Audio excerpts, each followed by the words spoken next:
지역의 이슈를 만나는 시간 헬로 이슈 토크 시작합니다. 올해는 지방자치가 부활한 지 30주년이 되는 해입니다. 지난해 지방자치법 전부 개정안이 32년 만에 국회를 통과한 만큼 그 의미가 남다른데요. 이 시간 이슈 토크에서는 지방자치 현 주소와 향후 과제에 대한 전반적인 내용 짚어보겠습니다. 김대일 지방분권 추진특별위원회 위원장과 함께합니다. 안녕하십니까? 예, 안녕하십니까? 네, 반갑습니다. 예. 우선 자치분권이 정확히 어떤 뜻인지 잘 모르시는 분들도 있을 것 같거든요. 자치분권이 뭔지 또 왜 필요한 건지 자세히 설명해 주시죠. 자치분권이란 조항 및 지방자치단체의 어떤 권한과 또 책임을 이렇게 합리적으로 배분함으로써 조항 및 지방자치단체의 기능이 서로 조화를 이루도록 하고 지방자치단체의 정책 결정이나 또 이런 추진 과정에 주민의 참여를 직접적으로 이렇게 확대한다 이렇게 정의를 하고 있습니다. 예. 다시 말해서 중앙의 어떤 권한과 또 재원이라든지 이런 데 대한 어떤 권한을 지방으로 나누고 이제는 지역 주민들이 스스로 어떤 지역의 문제를 해결하도록 하는 것입니다. 네. 이제 이런 것들이 중요한 이유는 인구나 자본이 이제 수도권으로 집중이 돼 있고 하다 보니까 지금 우리 정부는 중앙의 어떤 중앙 중심적인 어떤 그런 국정 운영을 하다 보니까 지방에서 일어날 수 있는 어떤 지방 소멸이라든지 예. 혹은 또 지역의 어떤 다양한 어떤 정책적 요구라든지 어떤 이런 것들에 대해서 제대로 대응을 하지 못하고 있습니다, 지금. 예. 그렇기 때문에 이제는 자치분권을 통해서 지역의 문제는 지역 주민들 스스로가 책임지고 해결을 해야 되기 때문에 자치분권이 필요하다고 생각을 합니다. 예. 정리해 보자면 자치분권은 지역 문제를 주민들이 스스로 해결해 나가는 것. 네. 네, 이렇게 정리해 볼 수 있겠습니다. 지난해 지방 일괄 이양법부터 지방자치법 전부 개정안, 자치경찰제 법안까지 자치분권 3법이 국회를 통과하면서 지방정부의 변화가 있었는데요. 현재 지방자치를 위한 정부의 정책 어떻게 생각하십니까? 예, 어쨌든 이번에 지방 3법이 통과가 되고 해서 참 제도적으로는 큰 의미를 두고 있는데 실질 내용으로 보면 예. 이게 반쪽짜리 제도다 이런 말씀들을 많이 하고 있습니다. 그 첫째로 이제 지방 이양 일괄법 내용을 보면 예. 실질적으로 이게 지난 1월 9일 날 국회를 통과해서 46개 법률 400개가 이렇게 통과를 했는데 이제 거의 1년 반이 지난 금년도 7월에 대통령 소속 자치분과 추진위원회에서 이제 2차로 예. 48개 법안에 169개 사무를 지방으로 이렇게 일괄한다고 예. 하는 내용을 봐서라도 이제부터 이제 시작의 의미를 두는 게 아닌가 하는 그런 예. 부분이 있고 또 지방자치법 개정 내용을 보면 그 가운데서도 실질적으로 이제 주민자치의 어떤 주민이라는 어떤 지방자치 중심이 주민이다 하는 어떤 그런 기본적인 원리는 명시가 되었지만은 예. 주민자치의 어떤 설립에 대한 어떤 규정은 사실 빠뜨렸거든요. 예. 이 부분이 굉장히 참 아쉽고 또 지방의회 쪽에서도 보면 인사권 독립이라든지 지방의회의 자율성을 이렇게 강화시켜 준다고는 하지만은 예. 실제 이제 조직이라든지 예산이나 이런 부분이 받침이 되지 않는 그런 상황이다 보니까 이 부분도 좀 반쪽짜리 어떤 지방의회의 어떤 위상을 높인다고 하지 않았나 생각하고 또 마지막으로 이제 자치경찰제 관련해서는 경찰청법이 개정이 되면서 경북도청에 자치경찰위원회를 이렇게 설치를 하고 자치경찰 사무를 담당할 수 있게 해놨는데 예. 이것도 내용을 들여다보면 실제 이제 읍면동에 있는 여성, 그다음 아동, 예. 그다음 교통, 생활안전 이런 부분에만 국한시켜 놓다 보니까 예. 실질적으로 우리가 주민들하고 밀접한 관계에 있는 지구대라든지 파출소의 어떤 관할 부분은 빠져가 있습니다. 예. 그래서 이런 부분도 참 아쉽고 향후에 이제 정말 앞으로 있을 법 개정을 통해서라도 정말 실질적으로 어쨌든 주민들의 어떤 권한을 지켜줄 수 있는 그런 이제 법이 돼야 되는데 아직까지는 중앙이 지방을 보는 시선도 그렇고 좀 편견된 어떤 그런 시선으로 보고 있지 않나 생각을 합니다. 예, 자치분권 3법이 아직은 부족한 부분이 많다고 내용도 말씀을 아직은 예. 많이 부족하다고 봅니다. 해주셨는데 그렇다면 자치분권이 정착되면 주민들은 어떤 혜택을 누리게 되는 건지 궁금합니다. 예, 어쨌든 자치분권이 이 정착이 된다면 주민들하고 직접 관련된 이런 사안에 대해서는 지역 주민들의 목소리라든지 지역의 어떤 의사가 제대로 반영될 수가 있다는 것이죠. 예. 그 예를 들면 지금 뭐 청년 일자리라든지 이런 부분도 보면 실제 경기도라든지 경북도라든지 처한 상태가 틀릴 수도 있고 그렇죠. 또 뭐 도시와 또 시골이라든지 이런 데 또 처한 상황이 틀린데 일률적인 어떤 지원이 이루어지다 보니까 어쨌든 지금 기대하는 효과 부분에서 상당히 많이 떨어지고 있습니다. 예. 그렇기 때문에 예를 들어서 뭐 도시 지역에 있는 어떤 일자리 창출 관련해서는 뭐 중소기업의 지원을 받아서 이런 문제를 해결할 수도 있고 예. 또 시골이나 이런 데서는 지역에 이렇게 정주하면서 지역 특산물을 활용한다든지 해서 뭐 창업을 한다든지 또 이런 부분에 또 주안점을 두고 예. 일자리 창출을 할 수 있기 때문에 이거는 지역에 맞는 어떤 부분을 지역 주민들이 원하는 방향으로 지원을 하면 예. 아마 지역에 돌아가는 혜택이라든지 어떤 그런 부분이 크다고 생각을 합니다. 예. 주민들에게 맞춤형 다양한 혜택들이 마련될 것 같은데요. 그런데 지방자치법 전부 개정안에서 주민자치의 법적 근거 마련 부분이 삭제됐죠. 그래서 반쪽짜리 법률이라는 평이 좀 있었는데 이 부분에 대해서는 어떻게 생각하십니까? 예, 이 부분이 정말 가장 좀 아쉽다는 그런 부분인데 예.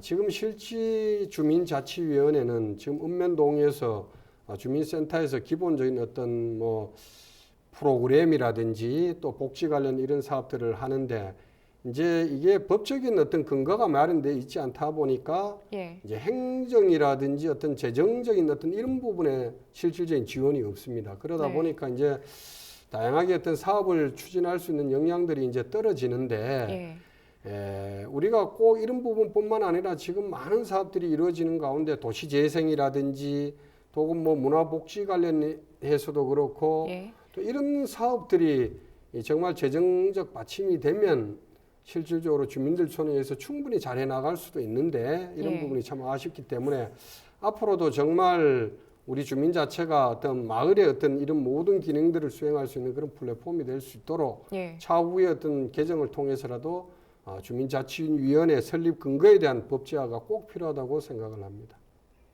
예, 지방자치법 좀 더 보완해야 할 것 같습니다. 그렇다면 지방자치 30년이 지나가고 있는 지금 진정한 주민자치를 실현하기 위해서 보완해야 할 점은 어떤 것들이 있을까요? 물론 지금 가장 중요한 부분은 법제화를 통해서 주민자치가 실현되는 게 무엇보다도 중요합니다만은 어쨌든 지금은 지역 주민들이 참여를 통해서 지역의 어떤 사안들을 지역 주민들이 직접 책임지고 해결해 나갈 수 있는 이런 방안 마련들이 지금은 우선시해야 될 그런 부분인 것 같습니다. 예. 주민들의 참여가 중요하다는 말씀 해주셨는데 결국 지방자치와 자치분권의 주체는 주민이라는 말이 있듯이 일각에선 주민 참여를 높이자는 요구가 높아지고 있습니다. 주민 참여에는 어떤 장단점들이 있는지 짚어주시죠. 예, 주민자치와 자치분권의 주체는 뭐 말할 것 없이 주민들입니다. 그 이제 이 주민자치를 이렇게 확대하는 방안은 결국 주민 참여가 많아져야 된다는 건데 여기에 따라서는 또 장점과 단점이 있을 수 있는데 첫째는 주민이 많이 참여함으로 해서 대의민주주의를 보완하는 장점이 있다 할 수 있겠습니다. 정책의 어떤 결정하고 집행하는 과정에 주민들이 참여하기 때문에 주민 수용성이 높아져서 어떤 행정의 효율성이 높아질 수도 있고 또 주민 스스로도 이런 과정을 통해서 정치적 역량이나 자질을 높여 나갈 수도 있다는 것은 큰 장점이라고 이렇게 생각을 합니다.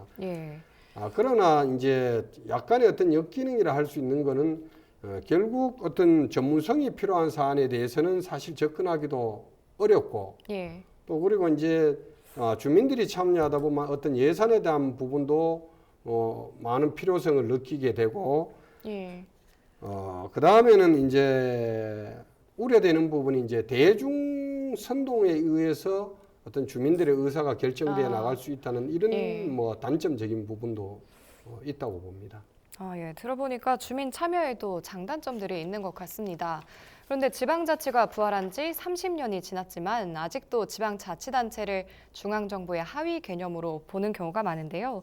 그래서 지방자치단체가 아닌 지방정부란 용어를 써야 한다 이런 주장들이 나오고 있는데 저희가 지방정부를 그 용어를 사용하는 게 어떤 의미가 있을까요?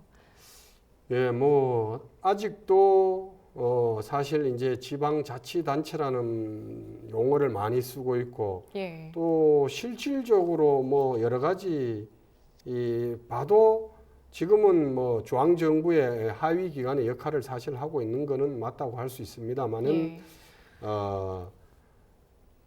2018년 우리 대통령께서 헌법을 개정한 그 개정안에 이제 지방정부라는 이렇게 말을 사용을 했는데 그런 부분도 큰 의미라 생각을 하고 예. 또 어쨌든 뭐 중앙정부에 상대적으로 어쨌든 뭐 지방정부라는 이름이 거기에 걸맞게 서로 협력하고 그런 관계로 발전하기 위해서는 저희들도 앞으로 뭐 이런 언어를 많이 사용도 해야 되고 예. 또 말을 많이 사용하면 뜻대로 그렇게 이루어진다는 말이 있듯이 앞으로 지방정부라는 말을 네. 많이 사용해야 될 것 같습니다. 네, 저도 오늘부터 지방자치단체 대신에 지방정부란 용어 많이 사용해야겠습니다.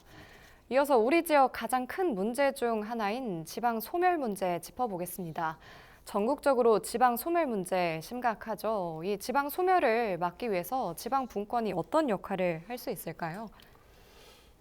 예, 지금 뭐 경북 북부 지역뿐만 아니라 우리 경북 전체 또 혹은 뭐 대한민국의 거의 모든 어떤 군 단위 혹은 면 단위 쪽에서는 이 지방 소멸을 많이 걱정을 하고 있고 또 특히 뭐 우리 경북 같은 경우도 지금은 전남에 이어가지고 거의 어떤 소멸 비중이 76.8% 정도에 이를 정도로 지금 대단히 어떤 어려운 상황에 처해 있습니다.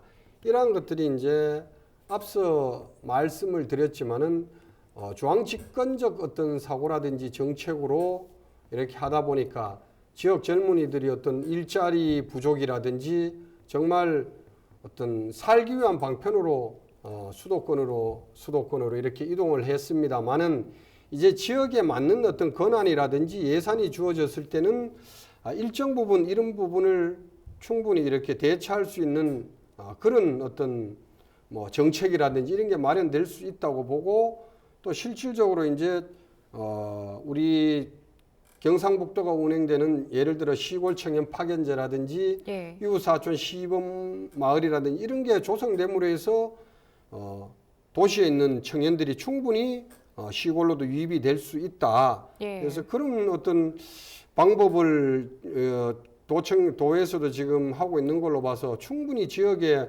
그만한 예산이라든지 뭐 권한이라든지 이런 게 주어지면 가능할 수도 있겠다. 예. 그렇기 때문에 자치분권에 대한 어떤 요구는 더욱 분명하다고 생각을 합니다. 예, 알겠습니다.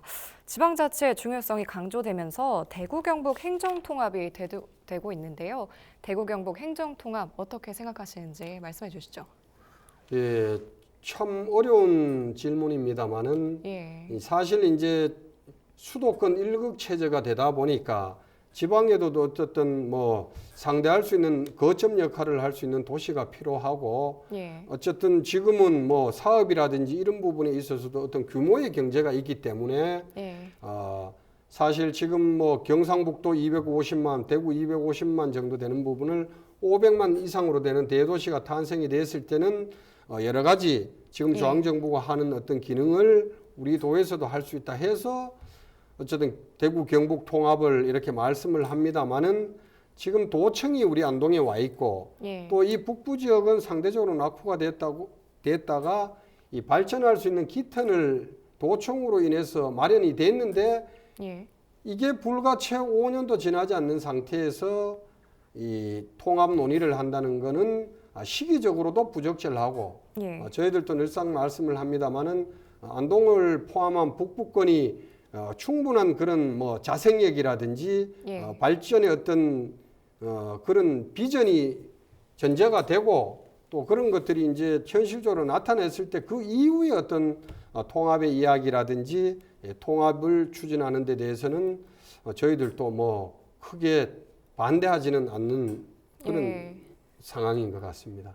아, 네. 대구 경북 행정통합 문제 이것도 어떻게 될지 좀 더 지켜봐야 할 것 같은데요.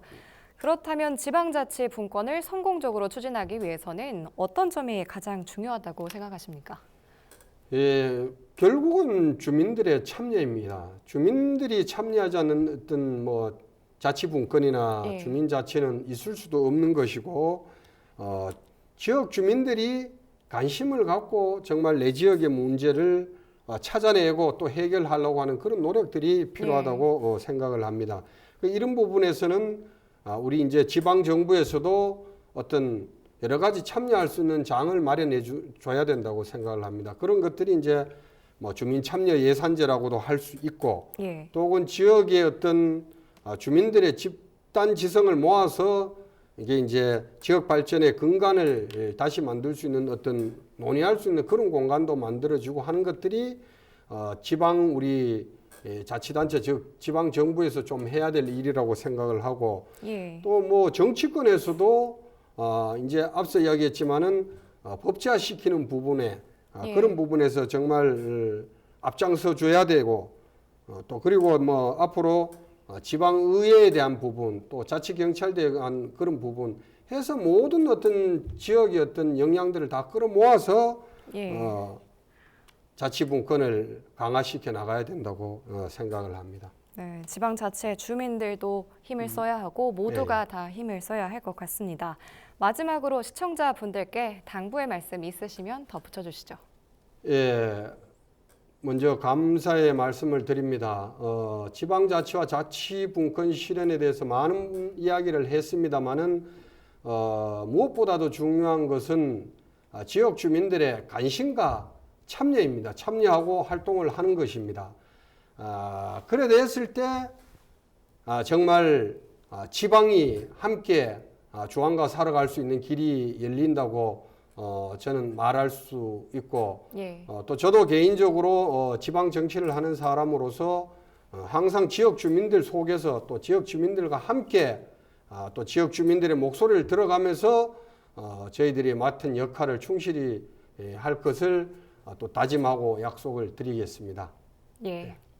자치분권을 위해서 힘쓰고 계신 김대일 위원장님 앞으로의 행보 기대해 보겠습니다. 헬로 이슈 토크가 준비한 시간은 여기까지입니다. 시청해주신 여러분 고맙습니다.